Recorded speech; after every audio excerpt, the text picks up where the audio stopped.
প্রেমের সমাধি ভেঙে বাপ্পারাজ ঢাকাই সিনেমার এক সময়ের তুমুল জনপ্রিয় চিত্রনায়ক। এই তো কিছুদিন আগেও তার চাচা হেনা কোথায় সংলাপটি ছিল সবার মুখে মুখে। নেট দুনিয়ায় রীতিমতো ঝড় তুলেছিলেন বাপ্পারাজ।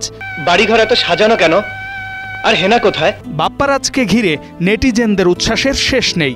সামাজিক যোগাযোগ মাধ্যমে বাপ্পারাজও বেশ সরব। পুরনো দিনের ছবি, সিনেমার ক্লিপ শেয়ার দেন প্রায়ই, যেগুলোতে স্মৃতিকাতর হয়ে ওঠেন অনেকে।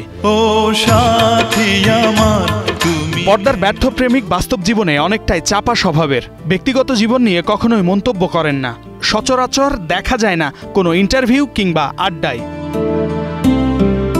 ট্র্যাজেডি কিং খ্যাত অভিনেতা বাপ্পারাজ এবার আলোচনায় তার একটি স্ট্যাটাস ঘিরে।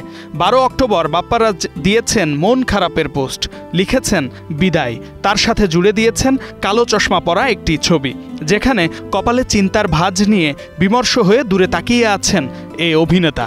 নেটিজেনদের নজরে এসেছে বিদায় শব্দটি। কোথায় যাচ্ছেন অভিনেতা, এমন প্রশ্নও করেছেন কেউ কেউ।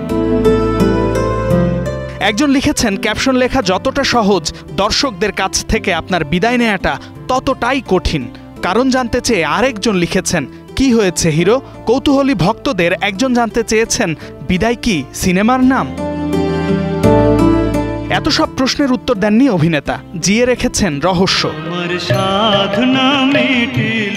1986 সালে নায়ক রাজ রাজ্জাক পরিচালিত চাপাডাঙ্গার বউ সিনেমার মাধ্যমে ঢালিউডে পা রাখেন বাপ্পারাজ। অভিনয় ক্যারিয়ারে ত্রিভুজ প্রেমের গল্পে বেশি দেখা গেছে তাকে। ভক্তরা ভালোবেসে তাকে ব্যর্থ প্রেমিক উপাধিও দিয়েছেন। শামীম বিশ্বাস, স্টার নিউজ।